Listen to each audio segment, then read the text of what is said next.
Hello and welcome to the Athletic NBA Show. It's Friday. I'm Dave DeFore, and that means it's Nerder. She wrote, joining me as they do each and every week, Mo DeKeel. What's up, Mo? What's up, Dave?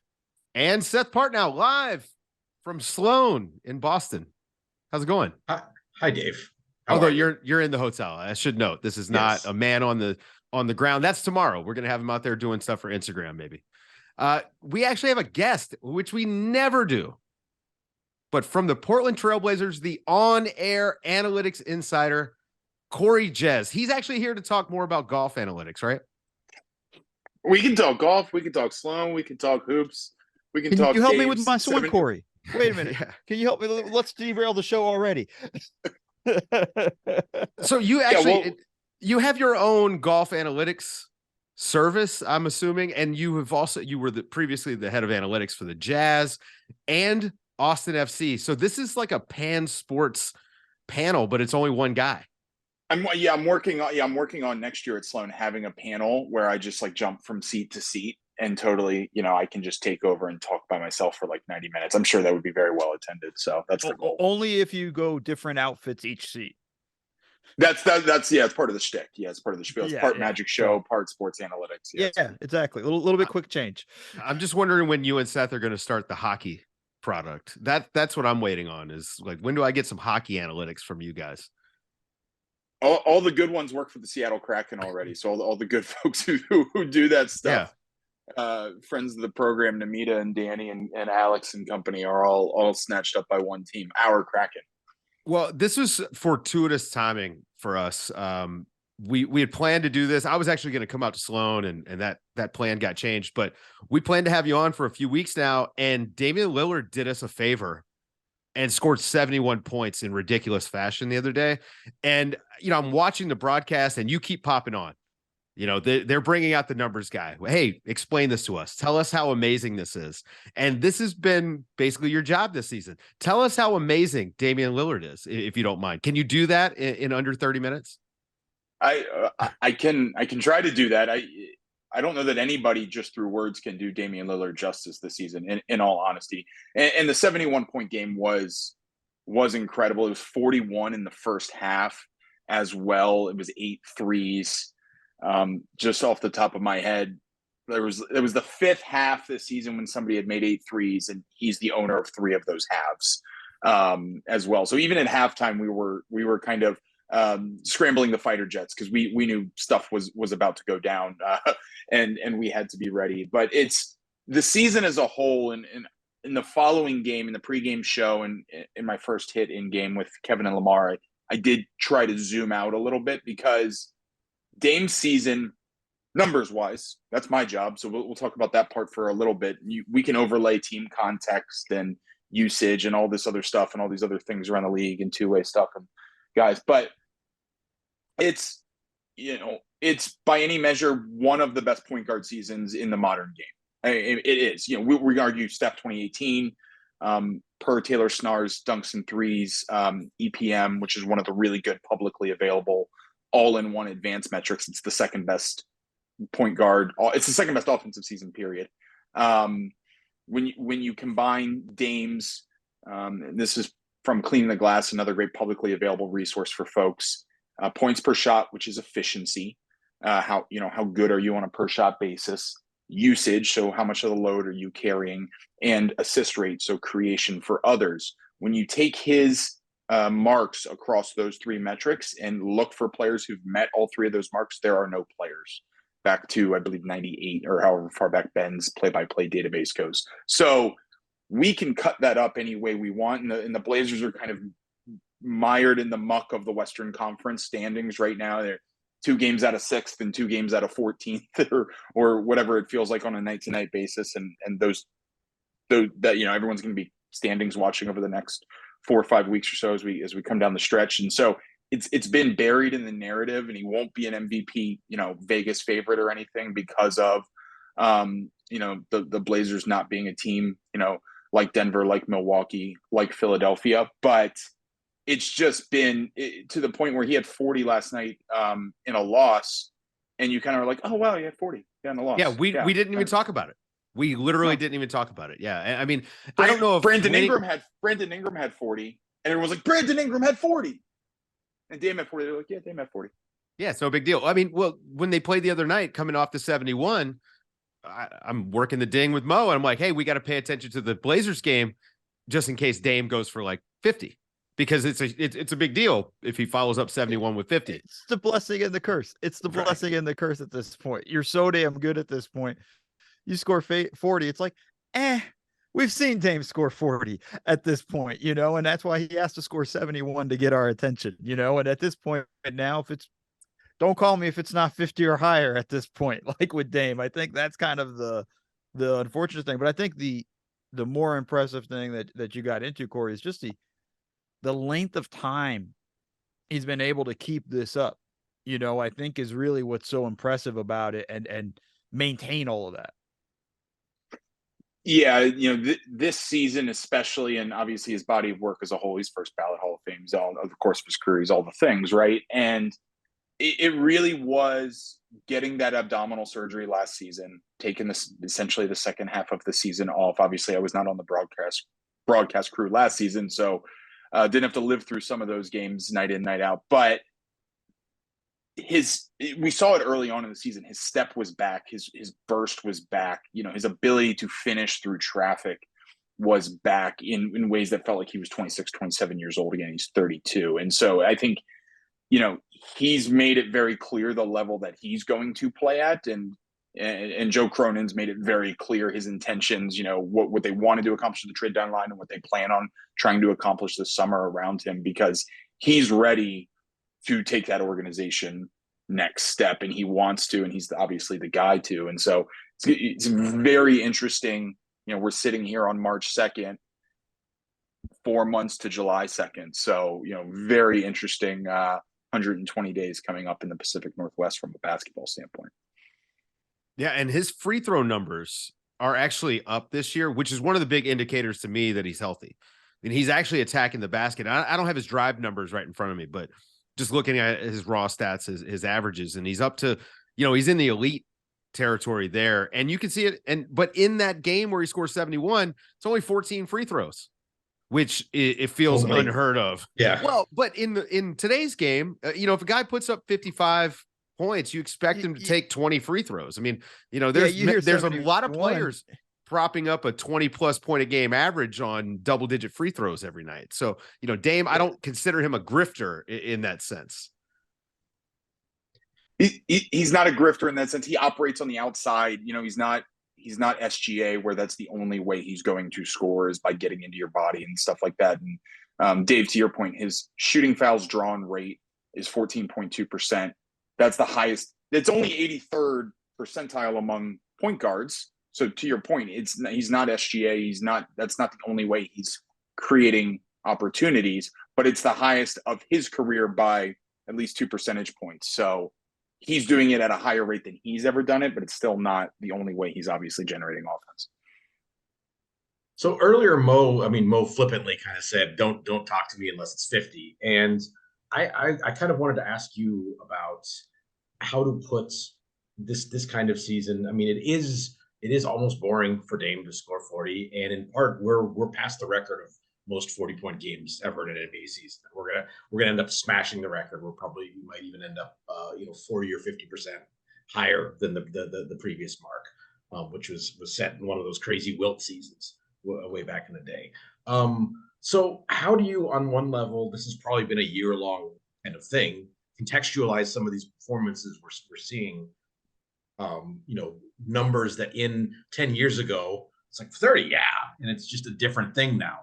How do you talk about that in a way that makes sense to people while at the same time celebrating the cool thing that is happening in front of them? Yeah, and a lot of the raw stats, the raw numbers, when he went for 71, we're comparing him to guys like George Gervin and games that Kobe had and stuff that is, early modern or pre-modern NBA. And, I think that's important because it contextualizes it in the grand scope of the history of ball, basically. But then to your point, Seth, there's lots of guys having years like this. The thing that's going to be really interesting to me is, does he end up first first team All NBA, in the guard slot. And Steph's been a little more injured. Luka's Luka. Dallas is gonna, see where they shake out in the standings, right? And so that contextualization is almost as interesting as the historical one, because there's probably a lot more kind of arguments to have, around that, given what the team has done, given the team, made some moves kind of on the margins at the trade deadline, and, is still in the hunt. Vegas odds probably not, but still has a chance to even skip the play-in, rip off 3 or 4. They need to get healthy, obviously, to do that. If they do that, how does that conversation change? And that context is so interesting, because those other guys getting healthy obviously has nothing to do with Dame's performance. But we had Anthony Simons back for 2.5 quarters last night, and it operates so differently without him. So I think that conversation, Seth, of, given that the floor, the tide has risen so much, especially from an individual scoring perspective this year, and how does it, compare to what healthy Steph Curry does, what Luka Doncic does, because those are, everyone's doing a little differently in a little different context, but in the same historical context as right now. Today's show is brought to you by Run Your Pool. Visit play.runyourpool.com/NBA show to win $1,000. Run Your Pool is the home of competition, bringing sports fans and their friends together to connect and compete.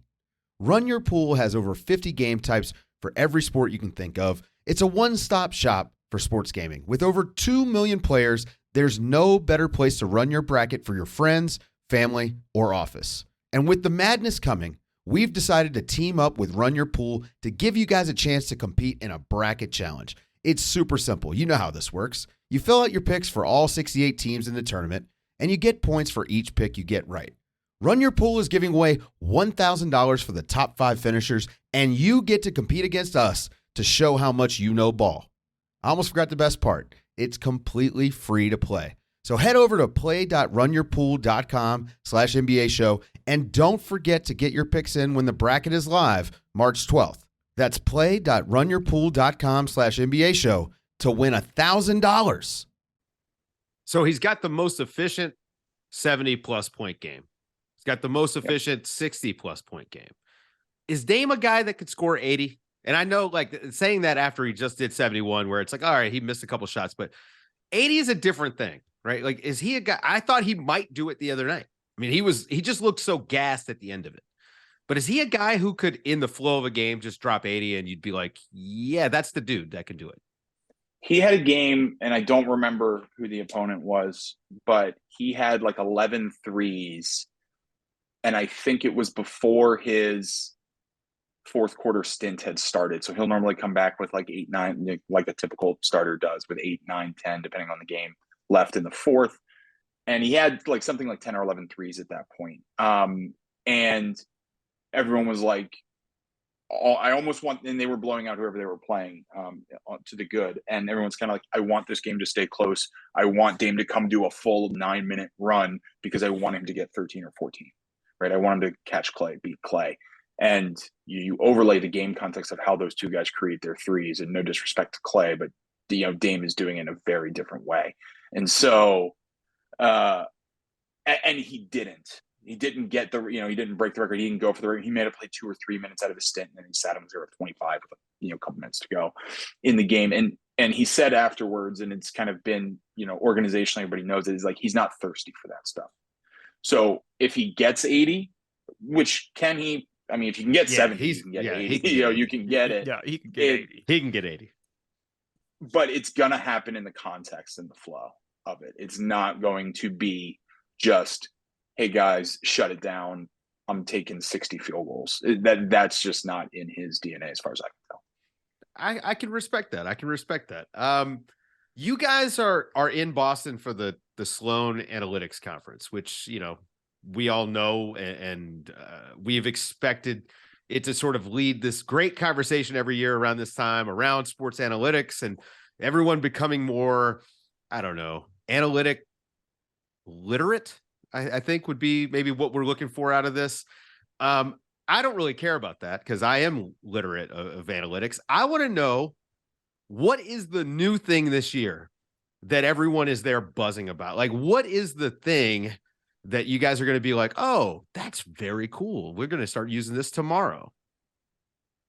Whatever it is, it's not going to be something that's talked about on stage. Perfect. That's that. I mean, we are. I think that's a very big contrast to kind of the early years. This is my ninth year at coming to Sloan, and just over that time frame, the degree of in some sports you still see in sports that are a little bit younger in sort of the analytics journey, if you will.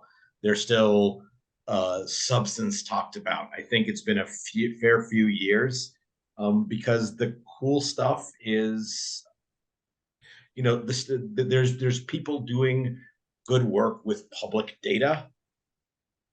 The real groundbreaking stuff tends to be behind closed doors, and it's 30 different teams working the same way on the same problems, and you can maybe nod and wink about things that are happening, but you might not actually hear about it bubbling to the surface in a public setting, maybe over a beer at the hotel bar. Not that anyone will be there, except for all of us. But that's different than on stage.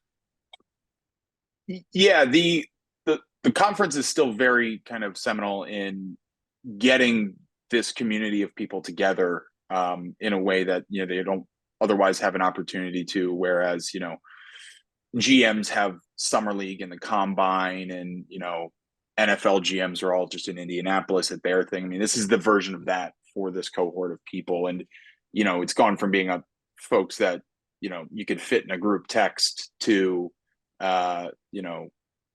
Seth's dinners become invite only, VIP only at these events. But the most interesting and the most kind of groundbreaking stuff, Dave, tends to be in the least sexy part of the conference, at least historically, which is sometimes it's in the papers. There's an academic paper submission for folks who want to go really into the weeds. They're all posted on Twitter. You can find them all at Sloan.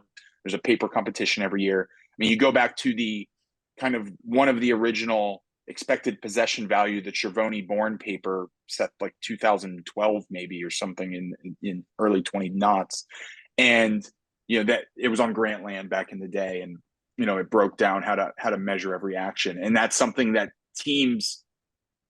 frameworks that teams use now, but even teams aren't perfect at it. And that was 10 years ago, 11 years ago, that paper came out. So there's a role to these types of things. I think one of the big conversations, something that Tom Habistro had a podcast about a little while ago on Basketball Illuminati, will be the introduction or the beginning of the introduction to limb tracking and spatial tracking data in the NBA next year that will have more than the center of mass. The NBA wanting to do VAR-like things with goaltending out of bounds, as well as the biomechanics related to that.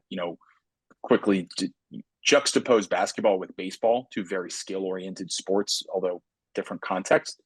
Baseball is light years ahead from a biomechanics standpoint, understanding things like that. Basketball's hasn't even touched the tip of the iceberg yet, and there's lots to do there from a skill development standpoint as well. So that's coming down the pike. Teams are trying to get ready for it right now. I know everything you said, Corey. I understand every word of it, but some in our audience may not have. And so let's start with or Seth. I talk to Seth all the time.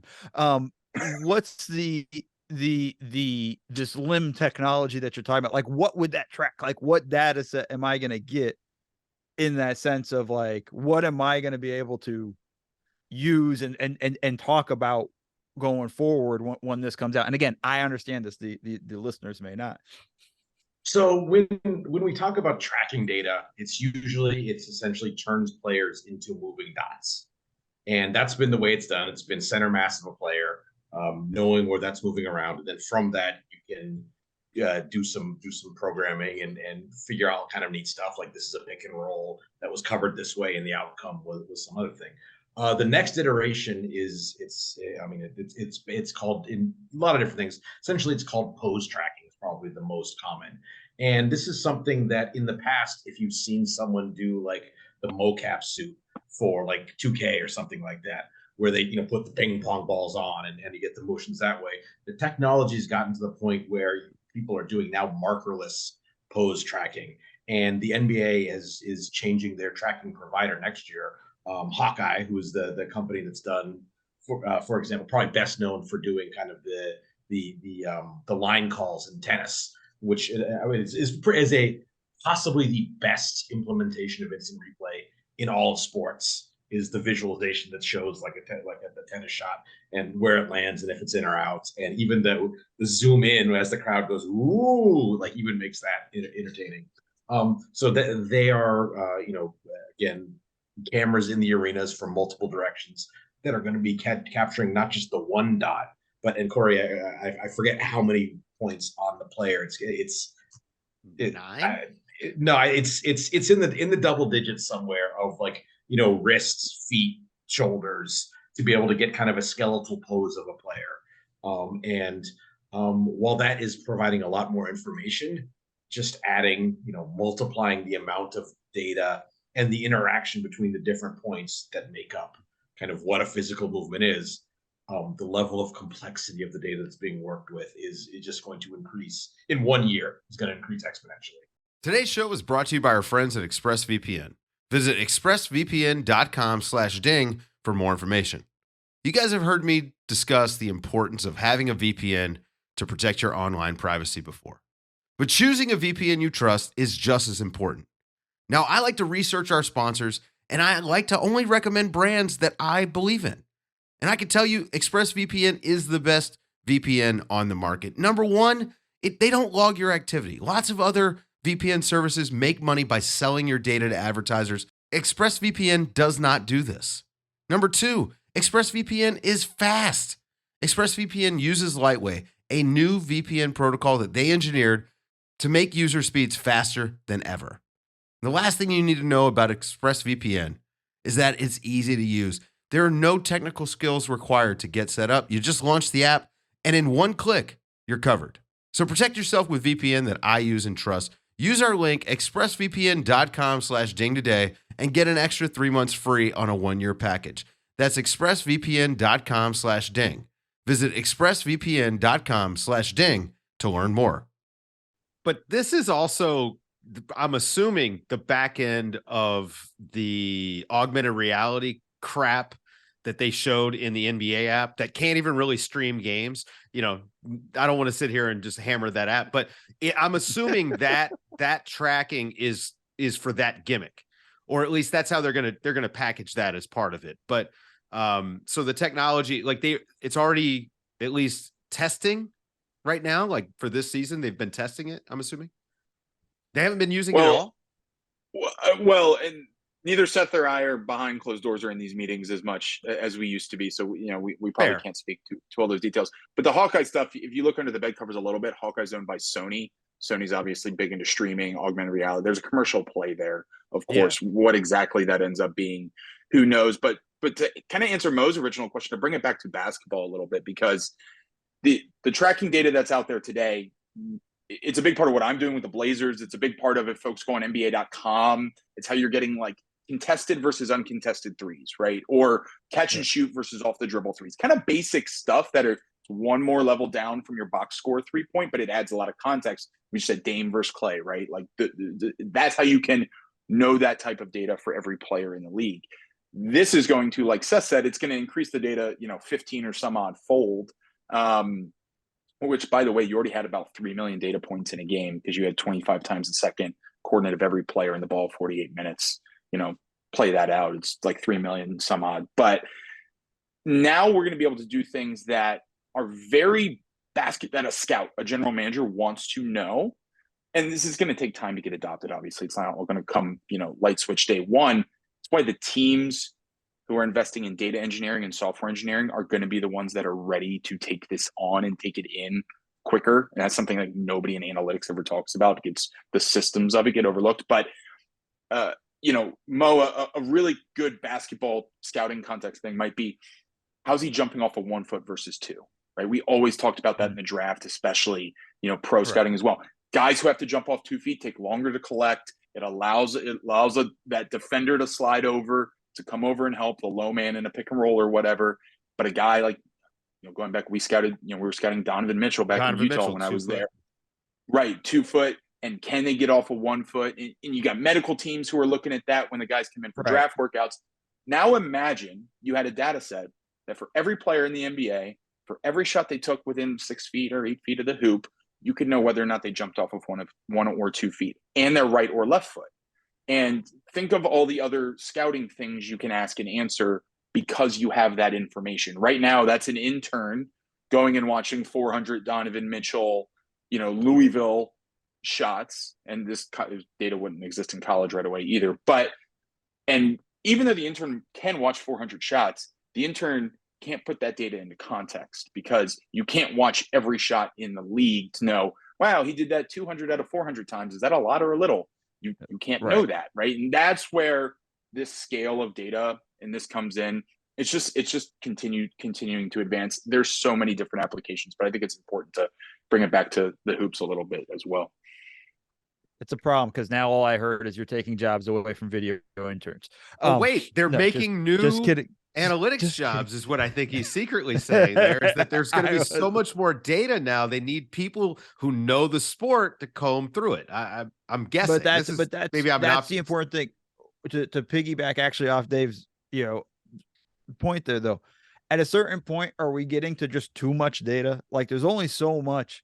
I know these coaches and even the new ones coming up, there's only so much they're going to be able to comprehend, analyze, and use in the moment, in the game itself and actions of it and what they're doing. Like at what point are we crossing the threshold of like, we paralysis by analysis? Like we have just too much.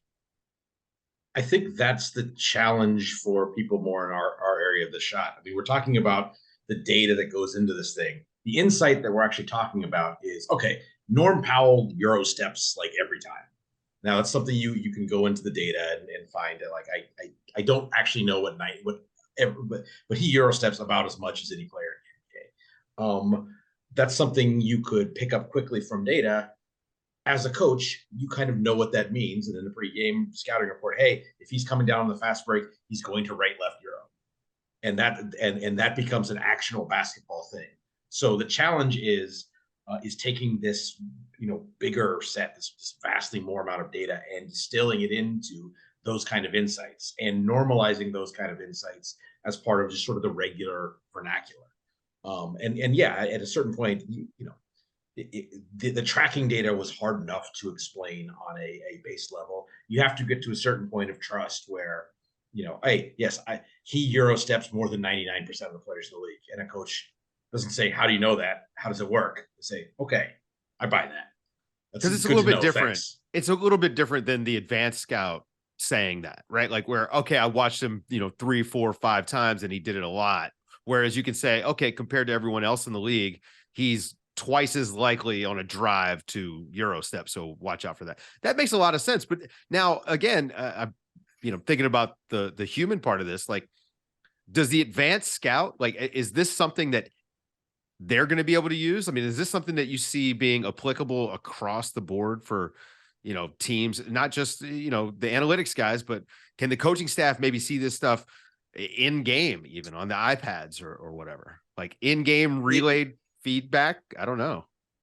So this is where it gets really interesting and you get into how the sausage is made and how the competitive advantages kind of come out, because everybody's got access to the same stuff. It's very democratic from that standpoint. I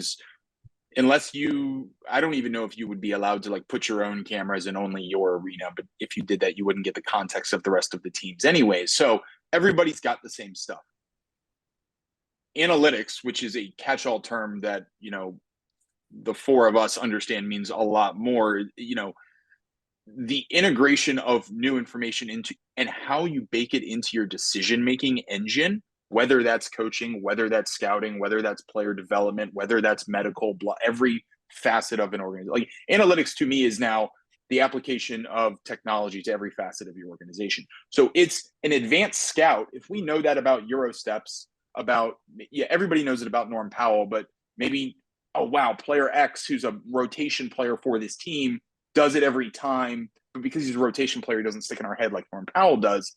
The advanced scout we know that the advanced scout should know that going into the game, because he's maybe got his pregame advanced scout report, so he knows what to key in on and look for before he even gets to the arena, because he shows up for Portland, Utah, and the scouting report's already there on, oh, what has Matisse Thybulle done since he's been in Portland? And oh, wow, Matisse is making more threes since he's been with the Blazers, small sample, but okay, I'm going to key in and watch it and say, oh, is it something about getting his feet set? Is it something about the actions they're running? Like, you've really shrunk the haystack for that advanced scout or player personnel person or whatever the context is to look for that needle. And that, all the work to make all that stuff I just described happen is, I wouldn't say it's not rocket science, it's not brain surgery, but it takes really dedicated focus, multi-years of effort, both from a technology standpoint and an organizational standpoint. And I want to tie that back to like your first question about Sloan, which is what's the new hotness? The stuff that is really important is this sort of blocking and tackling, which is terrible. Kind of, it's bad radio. It's terrible panels to say, well, our data engineering stack is blah, blah, blah. But that's really where the teams that are gaining advantages, especially as this becomes, moves from kind of medium data to legitimately big data with the pose data. The teams that are actually like almost spinning off a mini technology division, and that's nobody really wants to hear about that, but that's where the competitive advantage is in terms of creating these things in a timely fashion, so that the people can learn the basketball thing that lets them make the basketball decision. Yeah, I mean, but we'll get a primer, a walkthrough on television. Again, the NBA using the augmented reality thing in the app. It's going to be they're going to sell this to us at every opportunity. I'm sure that one of the TV networks will do a whole walkthrough about all the cool stuff that you can do with the new cameras. To me, I just want a guy sitting there with some binoculars seeing like, one quarter of the court. It's better for me. So, all right, well, I'm gonna let you guys get out of here because it's late on the East Coast. I know you guys got a dinner to get to, not to mention a long weekend in Boston. But Corey, thanks for coming to hang out with us. We always like to, put our finger on the pulse of the analytics community and try to guess what's next. I can't say I'm in love with I'm not in love with the cameras. I'm not in love with the cameras. I want to go old school. I want to get rid of all the camera tracking data and all that stuff. Do it on paper. We'll stick an iPhone at the top of the bleachers for you, Dave. You can watch the game that way. Perfect. Oh, that's I thought you were going to say the top of his head, but I thought that was weird. Okay. Yeah. Well, Corey Ches, thank you very much. You guys can check him out on the Blazers broadcast.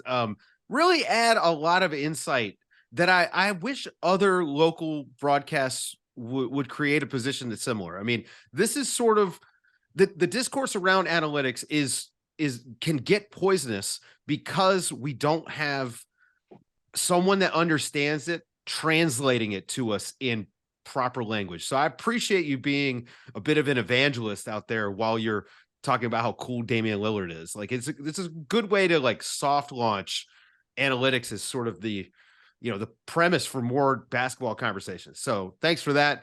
Thanks to Mo. Thanks to Seth. Thanks for you guys listening. I'm Dave DeFore, and this has been Nerder She Wrote.